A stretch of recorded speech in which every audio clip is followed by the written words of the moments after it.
কি করছে। গণমাধ্যম কর্মীদের সাথে সদ্য বিএনপির চেয়ারম্যানের দায়িত্ব পাওয়া তারেক রহমানের এই শুভেচ্ছা বিনিময়ে এমন একটা সময় হলো, দেশ যখন ১ মাস পরেই কাঙ্ক্ষিত জাতীয় নির্বাচনের মুখোমুখি হচ্ছে। তাই স্বদেশ প্রত্যাবর্তনের পর সংবাদকর্মীদের সাথে তারেক রহমানের এই মতবিনিময় ঘিরে ছিল বেশ আলোচনা। মতবিনিময়ে আমার দেশ পত্রিকার সম্পাদকের বক্তব্যে উঠে আসে ফ্যাসিবাদী আমলে গণমাধ্যমের বিতর্কিত ভূমিকার কথা। দেশের স্থিতিশীলতা ও স্বাধীন সাংবাদিকতায় মব ভায়োলেন্সের প্রভাব নিয়ে কথা বলেন জ্যেষ্ঠ সাংবাদিকরা। আমরা গণতন্ত্র চাই, স্বাধীন সাংবাদিকতা চাই এবং সুশাসন চাই।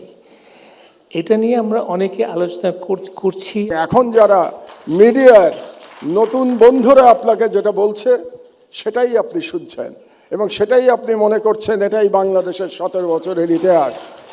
বাংলাদেশের 17 বছরের ইতিহাস এটা না। কোনো রাজনৈতিক দল যদি বিশ্বাস করেন, মানুষকে বলেন যে তারা গণতান্ত্রিক রূপান্তর চান, তাহলে একই সঙ্গে তার দায় দাঁড়ায় তার সেই গণতান্ত্রিক রূপান্তরে সহযোগিতা করবার জন্যেই গণতান্ত্রিক সাংবাদিকতার পরিবেশ নিশ্চিত করা। মিডিয়া 2024-এর 5ই আগস্টের পর অনেকটাই স্বাধীন, অনেকটাই নিয়ন্ত্রিত এই কারণে বলছি, মব ভায়োলেন্সের কারণে আমরা অনেকটাই সাহসী হতে পারছি না। আলোচনা পূর্ব সংক্ষিপ্ত বক্তব্যে বিএনপি মহাসচিব মির্জা ফখরুল ইসলাম আলমগীর বলেন, কঠিন এক সময়ে তারেক রহমান দেশে ফেরায় গণমাধ্যম কর্মীদের সাথে মতবিনিময় সভার আয়োজন। বেশ কঠিন সময়ে আমাদের নেতা জনাব তারেক রহমান বিদেশ থেকে দেশে এসেছেন।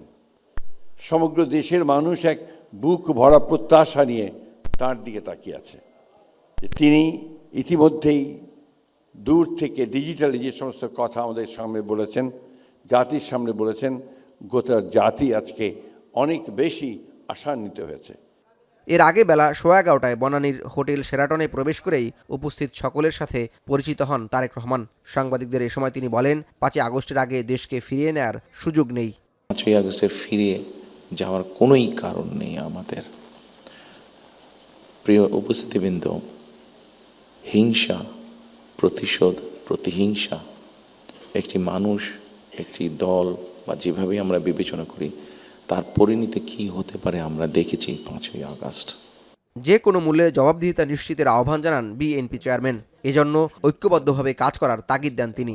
যে কোনো মূল্যে হোক ডেমোক্রেটিক প্রসেসটা চালু রাখতে হবে, আমাদের জবাবদিহিতাটা চালু রাখতে হবে যে কোনো মূল্যে, সেটি জাতীয় পর্যায়ে হোক, সেটি লোকাল পর্যায়ে হোক, অর্থাৎ ইউনিয়ন পরিষদ নির্বাচন, পৌরসভার নির্বাচন, লোকাল পর্যায়ে হোক, সেটা কোনো ট্রেড বডির ইলেকশন হোক। দেশ পুনর্গঠনে গণমাধ্যম কর্মীরা দায়িত্বশীল ভূমিকা পালন করবে বলে প্রত্যাশা ব্যক্ত করেন তারেক রহমান। আলোচনা, সমালোচনা আমরা পাই যেটা আমাদেরকে সাহায্য করবে দেশকে সামনে এগিয়ে নিয়ে যেতে। জওয়াদ মাহমুদ, এখন, ঢাকা। শিয়া বাটার ও ভিটামিন ই সমৃদ্ধ লিলি বিউটি সোপ, তারুণ্যময় উজ্জ্বল ত্বকের জন্য। রিমার্ক,